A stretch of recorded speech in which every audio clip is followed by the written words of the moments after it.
हाय friends, मैं हूं Manav. Welcome to movie shoovy. करते हैं आपस में पॉजिटिव सा नमस्कार। हमारे चैनल के ऊपर बहुत सारी बातें होती रहती हैं। हम मूवीज के बारे में बात करते हैं, सेलिब्रिटीज के बारे में बात करते हैं, वेब सीरीज मूवीज के बारे में बात करते हैं। कुछ कुछ ऐसा इंटरनेशनल कंटेंट भी होता है जो काफी अच्छा लगता है देखने में। तो कुछ ऐसी मूवीज और वेब सीरीज के बारे में बात करेंगे जो नेटफ्लिक्स और अमेजोन के ऊपर भी रिलीज हुई हैं। अभी ज्यादा तो कुछ मैं नहीं देख पाया हूँ, लेकिन मैंने 3 कंटेंट देखा, तो मैंने सोचा 3 का एक साथ ही मैं आपके साथ रिव्यू शेयर करता हूँ, जो कि जेन्युइनली मुझे कुछ अलग ऑफर करता हुआ दिखा। यूजुअली क्या हो गया कि आपका थ्रिलर के नाम के ऊपर, सस्पेंस के नाम के ऊपर अल्टीमेटली वही कहानी होती है। कोई मिसिंग हो गया, फिर हमें पता चला किसी ने क्या कर दिया है। वो घुमाते रहते हैं कहानी को। आपको ऐसा लगता है कि आपको समझ में नहीं आ रहा, बट डायरेक्टर जो है जान के ऑफ कोर्स हो जाता है। आपको ऐसा लगता है कि आप ज्यादा इंटेलिजेंट नहीं थे, डायरेक्टर ज्यादा इंटेलिजेंट था, बट यही था कि उसने रिवील ज्यादा नहीं किया था। तो अभी मैं आपको 3 चीजें बताता हूँ जो आप देखो, आपको जेन्युइनली मजा आएगा। पहली है रेवलेशंस। ये आपको हिंदी के अंदर देखने को मिल जाएगी और नेटफ्लिक्स पे देखने को मिलेगी। ये है कोरियन मूवी और साइकोलॉजिकल थ्रिलर है। बहुत ही जबरदस्त तरीके से यहाँ पर बनाई है। 3 अलग अलग लोगों के ऊपर ये सेंटर्ड है। एक इंसान है जिसको ऐसा लगता है कि उसको गॉड का कोई फरमान जाहिर हो गया और उसको बचाना है कुछ। ठीक है, मैं ज्यादा स्टोरी को रिवील नहीं कर रहा हूँ।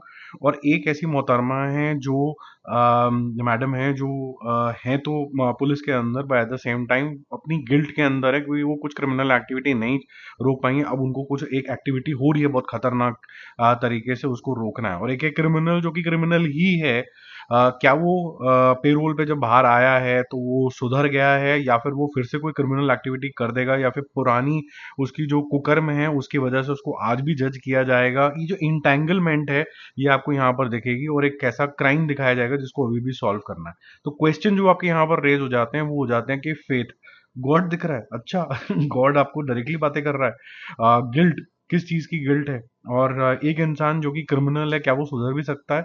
और क्या क्रिमिनल कोई इसलिए होता है कि उसको प्लेजर मिल रहा है, या फिर उसका कोई लेट्स से अपब्रिंगिंग का प्रॉब्लम भी हो सकता है। यहाँ पर ये सारी चीजें तो रेज हो ही रही होती हैं। आप कुछ एक जोन के अंदर जाने लगते हो साइकोलॉजिकल थ्रिलर के अंदर, और एक मेंटल डिसऑर्डर की तरफ भी एक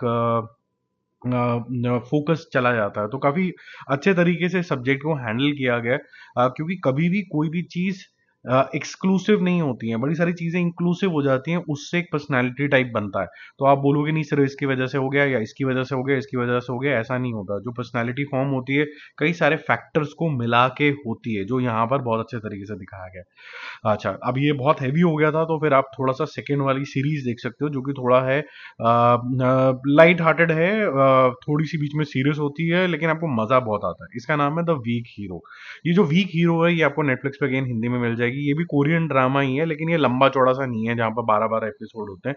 जल्दी शुरू होता है, जल्दी खत्म होता है। और नेटफ्लिक्स आजकल जो कोरियन ड्रामा खरीदता नहीं है और खुद प्रोड्यूस करता है, वहां पर बड़ा मैंडेट होता है कि भाई ये 6-7-8 जो एपिसोड है, इससे आगे आपको निकलना नहीं है। यहाँ पर एक ऐसे बच्चे की कहानी सुनाई जाती है जो स्कूल के अंदर पढ़ता तो है, और काफी अच्छा आईक्यू रखता है, पढ़ने लिखने में ऑलमोस्ट नंबर 1 है, हमेशा विनर ही निकल के आता है। लेकिन at the same time physically कोई बहुत ज्यादा स्ट्रांग नहीं है, लेकिन जज्बात में बहुत ज्यादा स्ट्रांग है। अब जैसा कि दिखाया जाता है कोरियन स्कूल्स के अंदर, आपने अगर इस तरीके के शोज देखे, कि भाई जो बुली सिस्टम है वो कुछ ज्यादा ही होता है वहां पर। तो अगर कोई वीक इंसान है तो उसकी तो पिलाई हो जाती है बिल्कुल ही। और ये क्योंकि ऐसे ग्रुप के आसपास आ जाता है जो अपने आप को जरा थोड़े से ज्यादा बिगेस्ट बुलीज समझते हैं, तो क्या वो उसको छोड़ेंगे कि नहीं छोड़ेंगे, ये कैसे उनको हैंडल करेगा, क्या इसके और फ्रेंड सर्कल बन जाएगा कि नहीं बन जाएगा, उसके बारे में कहानी है। अब देखो, ये जो कहानी है, ये आप ऐसे मत समझना कि बच्चों की कहानी है तो स्कूल गोइंग ही सिर्फ देख लेंगे। ये फ्रेंडशिप की कहानी है, ये एक हीरो की कहानी है। तो अब आप जैसे स्पाइडरमैन देखते हैं, आपको कॉलेज में तो चले ही नहीं गए, क्योंकि आप कॉलेज के अंदर हो तभी आप स्पाइडरमैन देखोगे। आप किसी भी उम्र के हो सकते हैं। ऐसी ये कहानी आपको काफी ज्यादा इंगेज करके रखती है।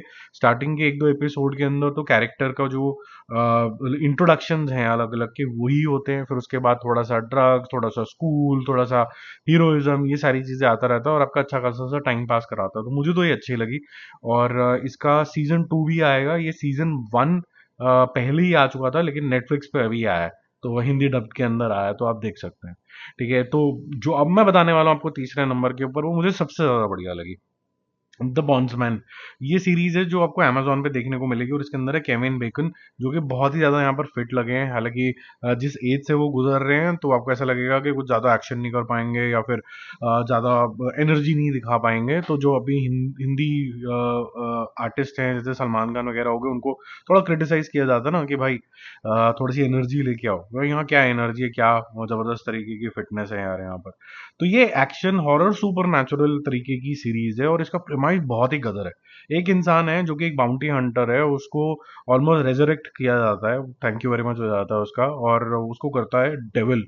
वो बोलता है कि भाई देख, अब मैंने तेरे को कर तो दिया है भाई, अब तेरे को अगर ये रिडेम्पशन चाहिए ना, तो एक काम कर, कुछ डीमंस हैं वो हेल से भाग गए, उनको पकड़ के लेके आ। तो अब हर एक एपिसोड के अंदर आपको अलग अलग तरीके के डीमंस को पकड़ना। तो एक तो ये बात होगी, दूसरी बात होगी कि ये जो इंसान है, अगर रिडेम्पशन की बात आ जाती है, तो ये क्या सीखता है अपनी लाइफ से, कि भाई मैंने क्या क्या गलत काम किए थे, और मैं कैसे अपनी फैमिली फ्रेंड्स और उस सबको साथ में, अपने जितने भी मैंने कुकर्म किए थे उसको मैं कैसे ठीक करूं। तो इसमें ठीक ठाक सा सस्पेंस है, गोर है, वायलेंस है, but at the same time थोड़ा कॉमिक तरीके की भी है, डायलॉग्स बहुत अच्छे हैं, आपके मुंह में स्माइल बनी रहती है। और छोटे छोटे एपिसोड हैं, अगर नामकरण हटाओगे 25-25 मिनट के एपिसोड्स हैं, तो फटाफट से ये चलती रहती है।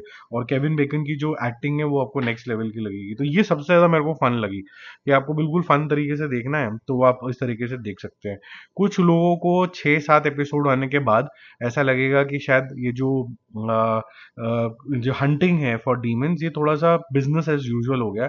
लेकिन उसको टैकल करने के लिए स्टोरी के अंदर एनफ नीड है कि इसकी पर्सनल कहानी जो चल रही है अपने परिवार के साथ या फिर अपने जो फ्रेंड सर्कल के साथ, वो आपको काफी ज्यादा इंगेज रखती है, और क्लिफ हैंगर के आसपास आपको ये छोड़ के जाती है, जिससे आपको लगता है कि ये बॉन्ड्समैन एक सीरीज का अच्छा खासा फ्रेंचाइज का फॉर्म ले लेगी।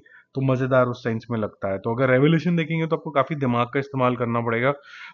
उसके अंदर आपको काफी ज्यादा साइकोलॉजिकल चीजें और मेच्योरिटी चाहिए सब्जेक्ट को समझने के लिए, क्योंकि हर चीज के 3-4-5 पहलू होते हैं। तो मैं इसको काफी ज्यादा हाई रेट करूंगा, क्योंकि काफी अच्छे तरीके से इसको दिखाया गया, और इसके अंदर हिडन मीनिंग्स भी बहुत सारे हैं, कि आपको गॉड दिख रहा है तो क्यों दिख रहा है, क्या वो जेन्युइनली गॉड आ गए हैं आपके पास, कि आपको मेंटली आप कुछ अज्यूम कर रहे हो, ये सब चीजें। तो उसमें मेरा मूवी शूवी जो स्कोर रहेगा, क्योंकि ये काफी ज्यादा अच्छी राइटिंग की तरफ दर्शाता है, तो 4 स्टार्स आउट ऑफ 5। काफी अच्छी राइटिंग है इसकी, प्रेजेंटेशन भी अच्छी है। वीक हीरो मस्ती वाली है, आपको मजा आएगा देखने के लिए। लेकिन प्लेन वनीला इस तरह की चीजें आपने देखी हैं तो आधा नंबर कम, 3.5 स्टार्स। लेकिन अब फन वॉच, बोर बिल्कुल भी नहीं होगे। बॉन्ड्समैन मुझे काफी ज्यादा अच्छी लगी, इंटरेस्टिंग लगी। अब ज्यादा दिमाग नहीं लगाना, रिलैक्स करना है, कोई किसी को आके मार के जा रहा है, थोड़ा सा स्केयर क्रिएट हो रहा है, थोड़ी सी चीजें, जैसे किस जमाने में हम वो देखा करते थे, डेविल्स वगैरह की जो सीरीज आया करती थी, वो देखा करते थे। तो ये सारी वो उसी जोन के अंदर जाती है, फन वॉच होता है। तो वो मेरे को भी ये सही लगा, तो इसको भी 3.5-4 स्टार जो भी आपको बीच में देना है तो वो आप दे सकते हो। विजुअली भी अपीलिंग है, क्योंकि इस तरीके के गोर के अंदर आपको ये इंपॉर्टेंट हो जाता है कि आप कोई गंदे वीएफएक्स और पुअर प्रोस्थेटिक्स ना दिखाओ, उस सब चीज़ों का यहाँ पर ध्यान रखा गया है। तो बॉन्ड्समैन आपको किसी भी तरीके से चीप नहीं लगेगी। ठीक है, बाकी कैरेक्टर जो है वो भी लवेबल कैरेक्टर है केविन का। वो आपको अपनी तरफ ड्रॉ तो करता है। ठीक है, तो आप ये 3 देखो, फिर बाकी मैं आगे और चीजें देखता हूँ तो ऐसे धीरे धीरे शेयर करता हूँ आपके साथ। Bye bye.